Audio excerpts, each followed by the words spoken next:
Hi, this is Mark Wiltshire. Thanks for joining me for another episode of the Explore Finland radio show. Today's subject is something that I've wanted to talk about pretty much since I started recording the show. It's a subject of Jussi Paita, or the Jussi shirt. And that might not sound like a very interesting subject, but living here in South Ostrobothnia, it's something that you see quite a lot of people wearing. It's a very distinctive designed t-shirt, sweatshirt, knitted jumper.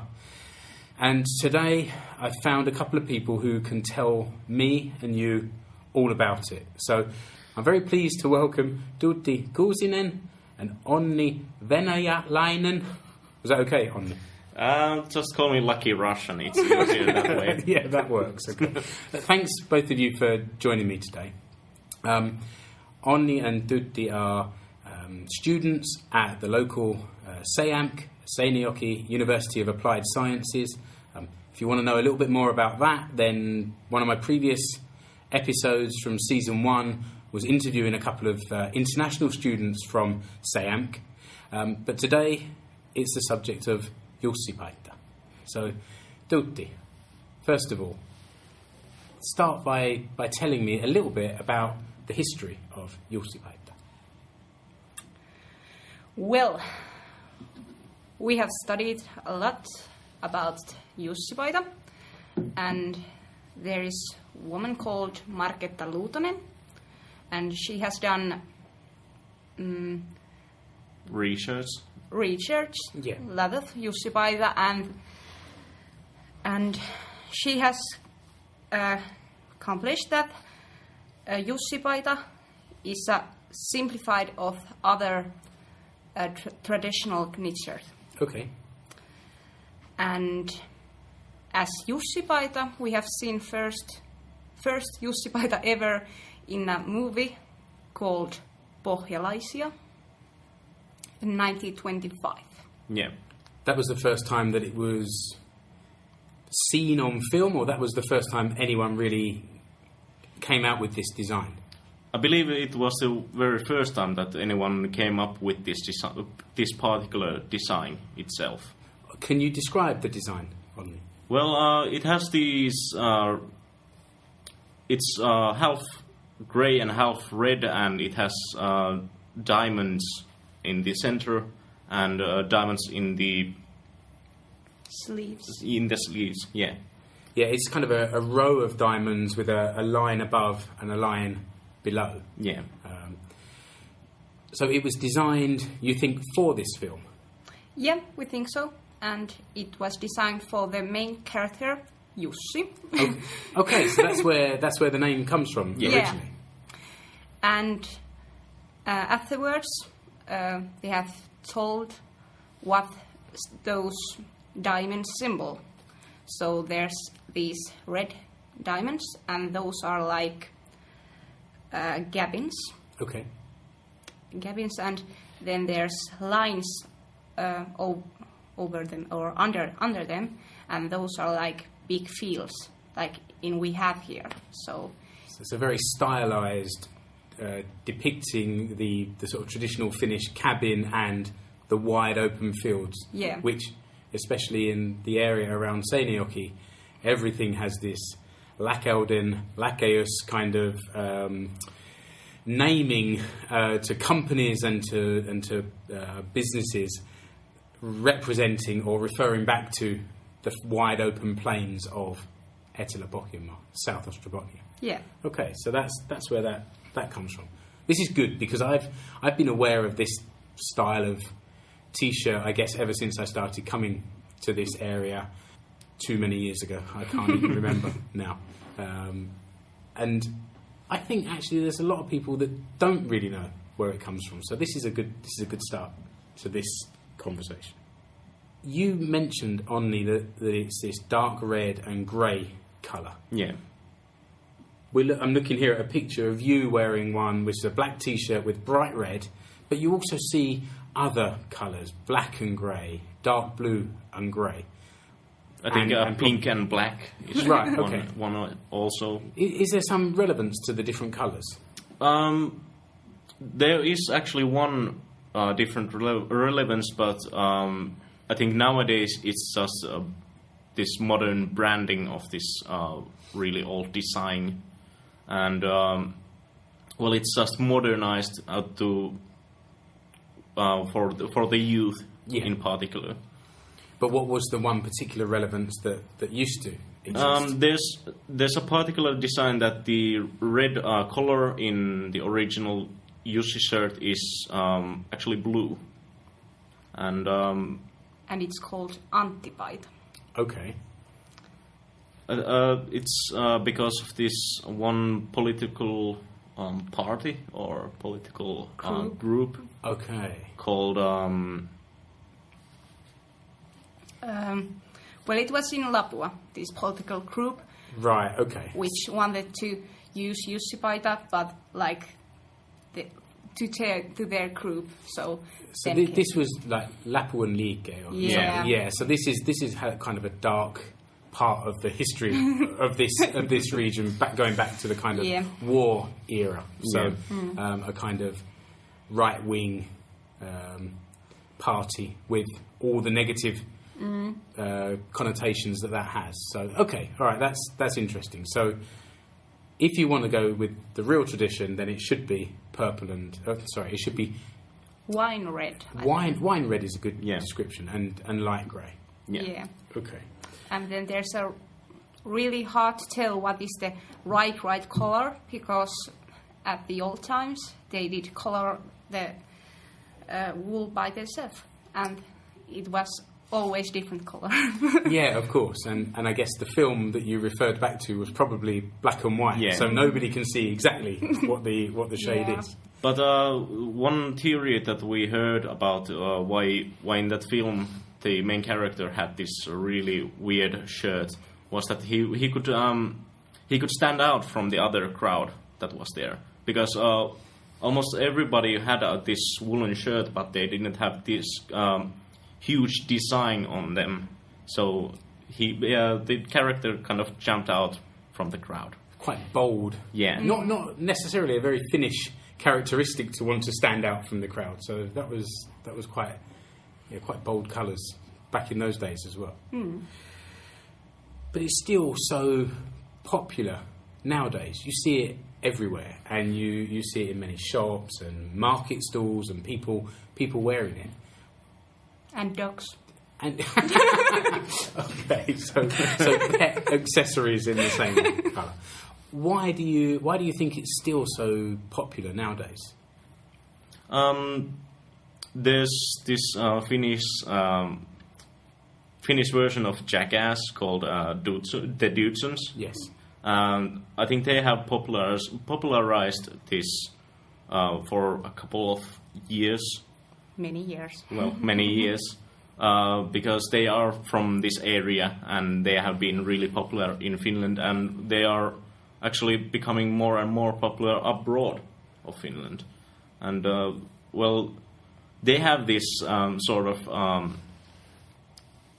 pohjalainen feel to them, and they sometimes also use this Jussi shirt when they are doing stupid stuff. And I don't know if that's trying to say that people from here are kind of stupid and do stupid stuff, but it's just one thing that has popularized this design. Because they've all got the design tattooed around their arm, haven't they? I suspect they're not. I think it's probably a local pride thing.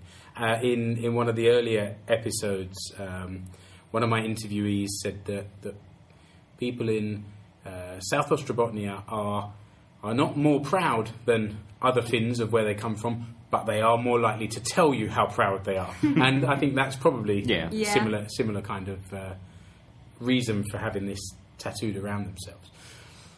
So does that mean that it's becoming not just a Pohjanmaan brand or design, but it's kind of spreading further afield? I think so. And there's so many different aspects. Why is it so popular today? And, well, we did for the documentary interview one a candy shop owner from Ilmajoki, and I think that he told it well that anywhere in Finland that storekeepers tell that if there is Jussi pattern in some item, it took other people or some people's eyes like nuts. It's like, oh, there is, I have to buy it, I have to buy it. That's interesting. So kind of a branding thing that makes people think, oh, I want that packet of matches or those playing cards because they have that on. Yeah. I think it's really good that if you're born in here and then you move away and then you see this design all after those years, it's really heartwarming the scene in a way. Makes you think of home, reminiscent of home.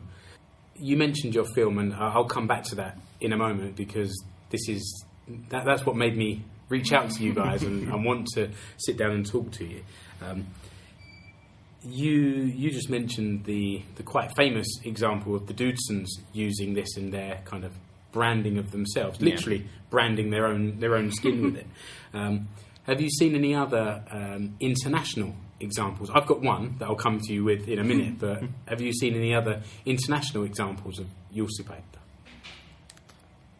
There haven't been that many of those. It's probably because I don't know if people are afraid to talk about Finland when they go abroad, and well, but I think that quite famous Finnish old sportsman,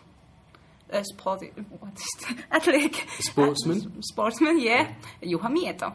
Okay. Juha Mieto has worn a lot Jussi Paita, and if you Google Jussi Paita, I think it's at second row. There's Juha Mieto wearing Jussi Paita, so he's quite popular. Well, the place that really jumped out to me quite recently, there was the most recent TV series from Ricky Gervais, who recorded The Office and Extras and things. It was a kind of comedy drama called Derek.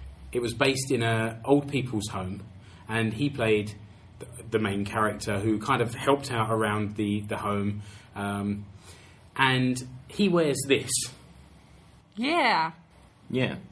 It's quite similar. I think it's really similar. He's wearing a cardigan that is wine red and light grey, and it's got the diamond pattern with the line above and underneath. It's not exactly the same, but I would say that's close enough to perhaps be one of the most internationally recognised Jussi Paita that you might see. I think you have a point in here. Yeah. It's some kind of variation about Jussi Paita, I think. Maybe I should tweet him after the recording and see if he's aware of this. I've heard that he usually tweets back, so okay, you should probably try it. Let's see if we can get a response from him in the show notes for this episode. So the show notes are on my website, explorefinlandpodcast.com. So some of the words, the Finnish words that come out here, and any links and things like that, they'll be included in the show notes. And if we get a tweet from Ricky Gervais, then I will include that there as well. You mentioned just now on that the origins of the Jussi Paita go back to the shirt, and it's almost like it appeared in a film and then it spread from there. It's almost like the first ever merchandising from a movie that kind of it started there and it spread from there. And you just touched on the fact that shopkeepers have a lot of products with this branding because it appeals to people. Where else might you see this branding in use? Well, especially here in South Pohjanmaa, there's a whole bunch of stores and different kinds of companies that use this pattern in their logos, for example, or in their products themselves. So it's not a sort of trademarked design. It just kind of exists in public realm and people use it if they want to use it. Well, it hasn't been copyrighted or trademarked, so it's free use in that sense. The person that designed it for that movie all those years ago can't have realised what they were, the commercial monster that they were creating. Yeah, that's true. So what give us some examples of where we might see this design, and then afterwards I will try and find some images that we can include on the show notes. Well, there's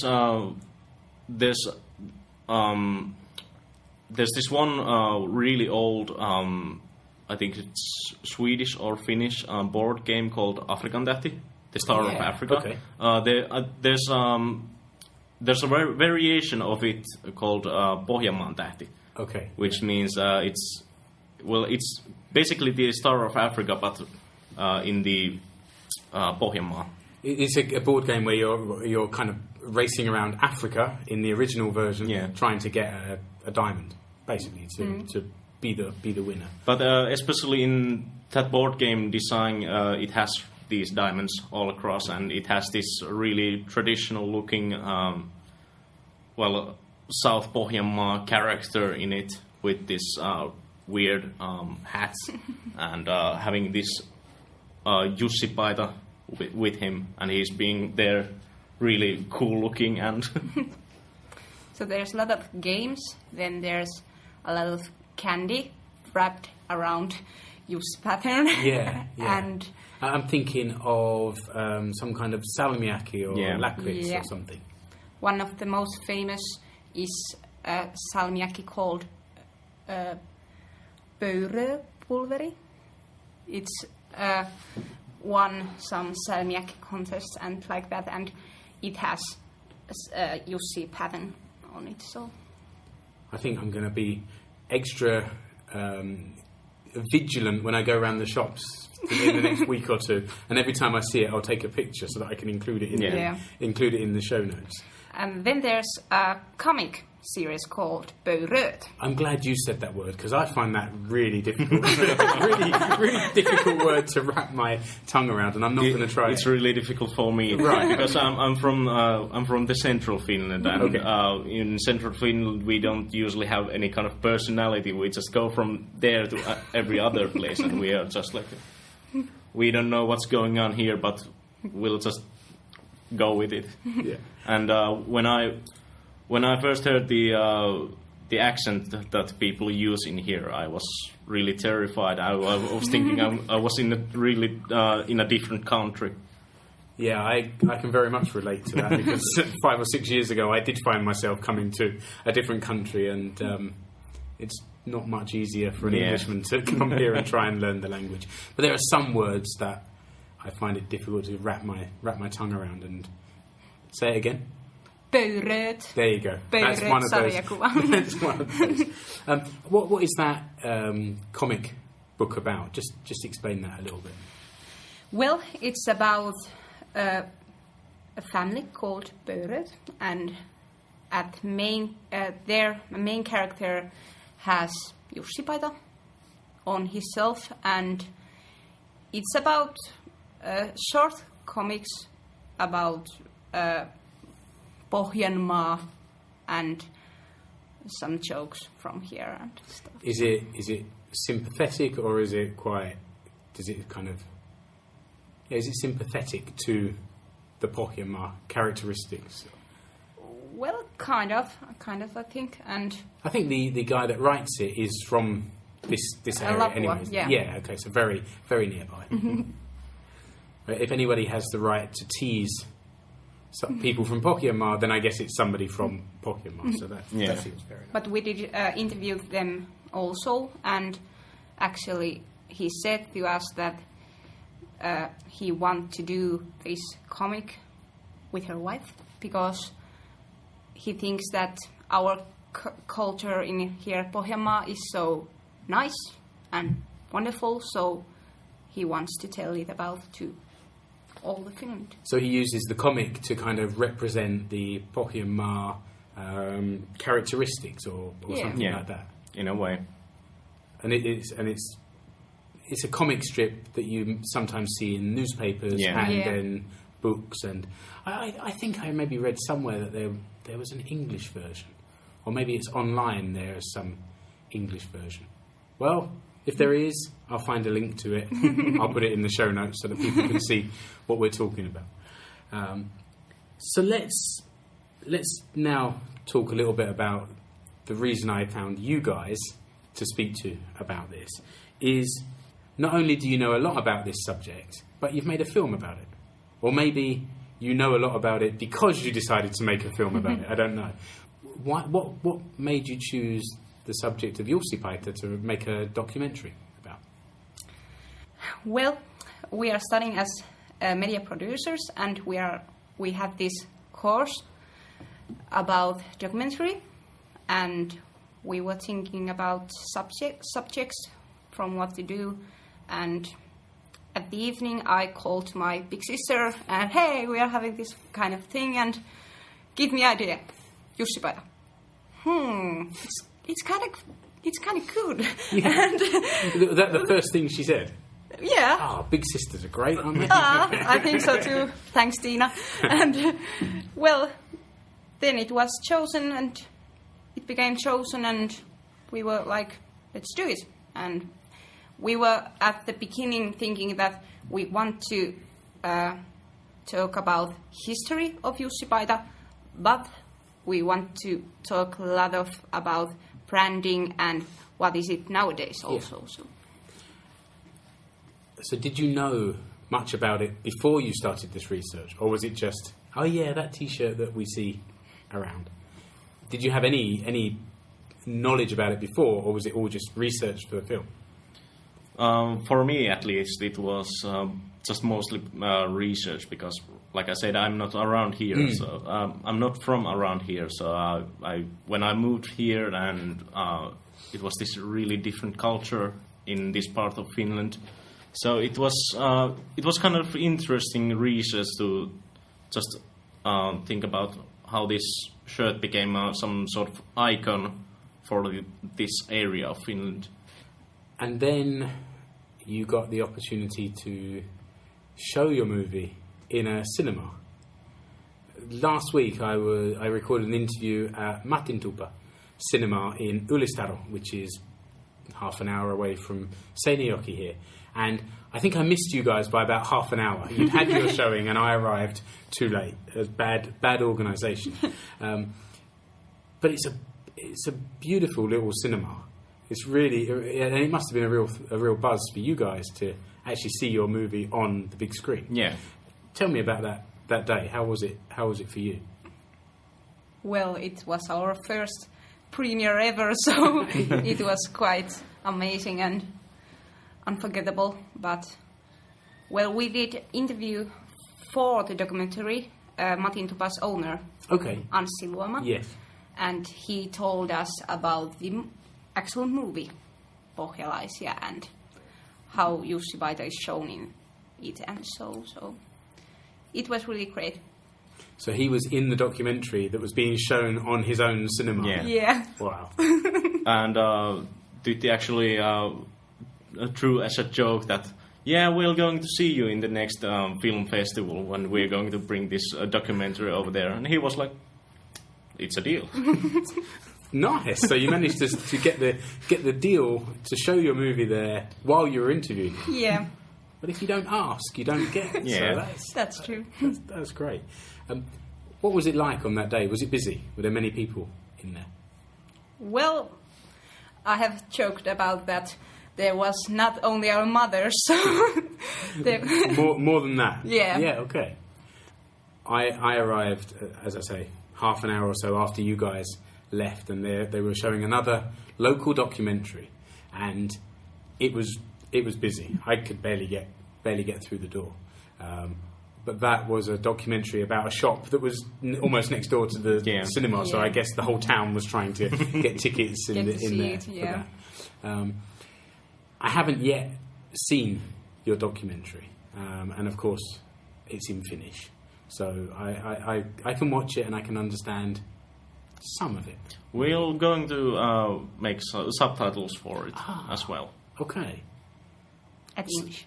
Yeah, great. So is that something that people listening can maybe find online if they're kind of intrigued as to what is this thing that they're talking about? Can they find your video online?